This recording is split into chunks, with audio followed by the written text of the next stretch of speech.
put your money in the property as well. Good morning. Are you Melissa Taylor? Yes, ma'am. What do you have on your... Oh, this is my son, Brandon Taylor. Why'd you wear that this morning? Because he's my entire world and he's messing me there. Okay.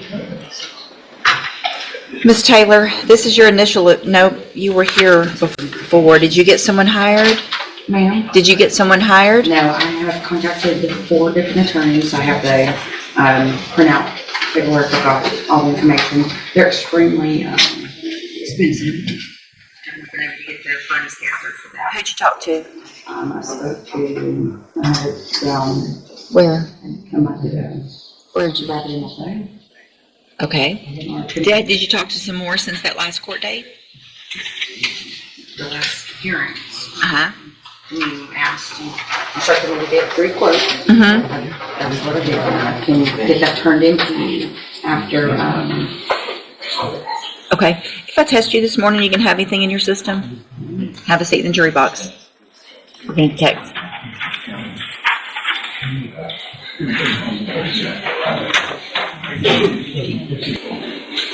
Ms. Taylor, you tested positive for amphetamines, methamphetamines, and ecstasy. And so at this time, I'm going to find that that is a violation, obviously, of your bond conditions, and I'm going to raise your bond in your case to $100,000. Well, let me look at it real quick. I'm going to, let's see.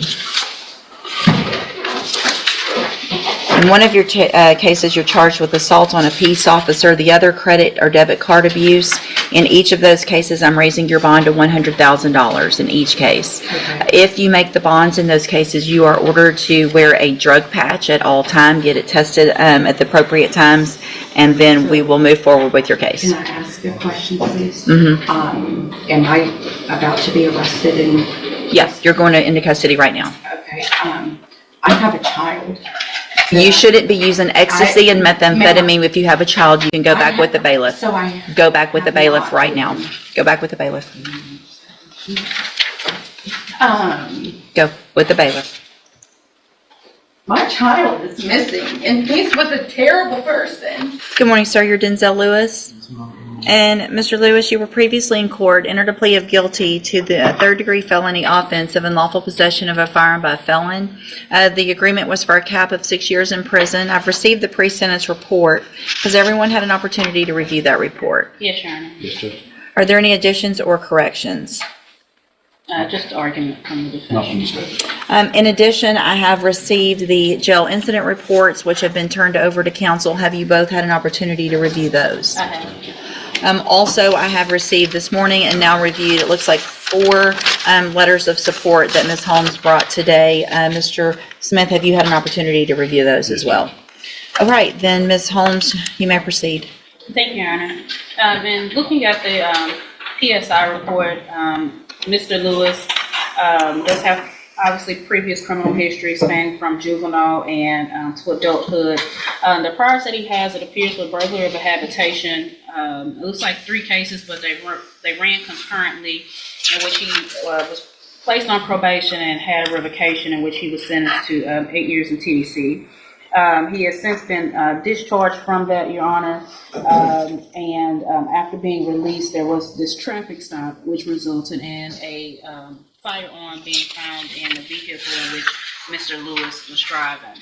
Obviously, in reading his response to the PSI officer, I would allow him to elaborate more on that. Obviously, he did plead guilty to the offense, taking responsibility, and we are seeking probation in this case, Your Honor. We believe that at this point in Mr. Lewis's life, he understands, obviously, being incarcerated before, that it's not somewhere that he wants to go back and spend potentially 6 additional years of his life. He would like this opportunity on probation to have that opportunity to spend and get back on track with employment, to take care of his family and provide for his family. And reading those support letters, Your Honor, he does have support here from family and friends in the community that are willing to step up and help him to make sure that he is a productive citizen and he gets back on track. He understands that there's just certain things with being a convicted felon that he cannot do.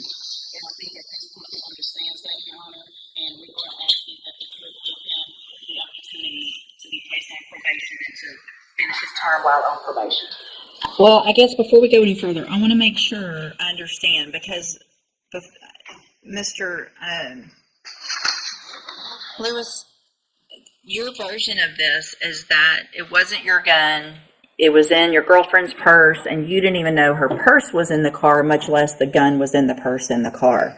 So either you are guilty or you're not guilty of the offense. And so if you knew about it, then you're guilty. If you didn't, then a jury needs to decide. I'm pleading guilty because I was driving the car, and by me driving and then finding the gun, they stopped me. But the law, that's not what the law is, okay? So you don't get to just take a deal or plead guilty because that's what you want to do. When you're before, you stood in front of that clerk, you put your hand up, swore that you were going to tell the truth, and I said, are you pleading guilty freely and voluntarily, or are you pleading guilty because you did what they charged you with? I was, and I still am. Okay. All right, Mr. Smith? All right, Judge, I think he's been given probation before. It was not successful. He's been revoked. The actions in the jail clearly show he doesn't have any respect for authority or rules. I don't feel like he's a proper candidate for probation, so we're asking for a 6-year sentence in TDC. So, Mr. Lewis, one thing I noticed in several of these letters that friends and family members said, I think 3 of them actually used the word respectful, that you're a respectful young man. What has been going on in our jail is the furthest thing from respectful that I've seen. The number of times, and the fact that I have to say this out loud, the number of times that you choose to masturbate in front of the officers on purpose is ridiculous. I speak on the, Sure. the case wasn't on me. Somebody else had a case, and the woman even talked to the lieutenant to get it removed off of my file, but it still shows up. That was not on me. If somebody, It's more than one time. but I, So hold on. So on April 14th, let's just go through them. On April 14th, you were in trouble for not being in your bunk, that you had been given several orders to go to your bunk. You proceeded to walk around yelling, "Bitch, stop talking to me." So that's from April 14th, last week. Then, on April 7th, it alleges that you had your hands in your pants, moving in and back and forth, that you were told to take your hands out of your pants, and that you had been told before, or this officer had been briefed on the fact that you were known for doing this. Your response, according to this, is that that person should have asked the officers how big your penis, anyway.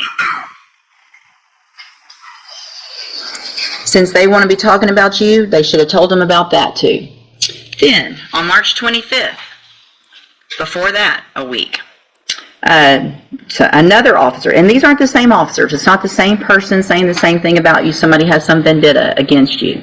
So on March 25th, started to do rounds. Notice that you were watching the person doing rounds, had his hand over his midsection as if he was rubbing on himself. March 18th, another different officer. Notice monitoring the bunk. There you are, laying on your back, stroking your penis in a back and forth motion, told not to do so. January 24th, 2025, you're in trouble for walking around. This one, notice the way you're laying on your bunk in a way, making motions under the blanket, walked past, turned around to see if you were still doing it. Then you supposedly look at this officer and say, "I'm not doing anything," while you lifted the blanket up for that officer to see it. January 4th, another time, being told to be quiet, do what you're supposed to do, didn't do it that day. December 29th, another issue of not following the rules. December 17th, another infraction for arguing and not following the rules. So if there was one time when they got the wrong person, that's one thing. That's over and over again. You disrespecting female officers who are in there just doing their job. Sir, we're really going to do that? You ask me and I'm telling you, I sleep on my back.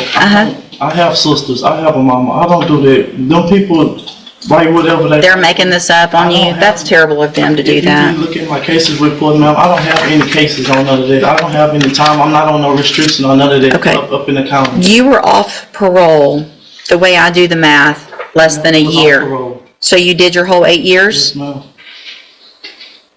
What'd you do in prison to have to do your whole 8 years? I was in SIG, For doing what? just tattooing, contraband. Not following the rules while you're in prison. I'm going to find that you previously entered your plea of guilty freely and voluntarily. Find sufficient evidence to find you guilty, and at this time find you guilty of unlawful possession of a firearm by a felon. Sentence you to a term of 6 years in the institutional division of the Texas Department of Corrections. You will receive credit on that sentence for any time that you've been in custody that the law gives you the right to receive. I'm handing you the trial court certification that shows this was an agreement that I followed, and so you've waived your right to appeal, and you're lucky that this was the agreement. Mr. Smith was generous. The fact is, you could have been enhanced to a second-degree felony because of your history, and you're lucky you weren't. I have also handed you a written admonishment regarding your ineligibility to possess a firearm or ammunition. Obviously, you know this, but I'm required to read this to you. Because of the judgment entered against you, you're ineligible under Texas law to possess a firearm or ammunition. Possession of a firearm or ammunition could lead to charges against you. Firearm is a legal term, and you should read the written admonishment I provide you to see what devices qualify as a firearm. If you have questions about the laws that make you ineligible to possess a firearm or ammunition, or about how long it lasts, you can talk to Ms. Holmes. You can go with the bailiff.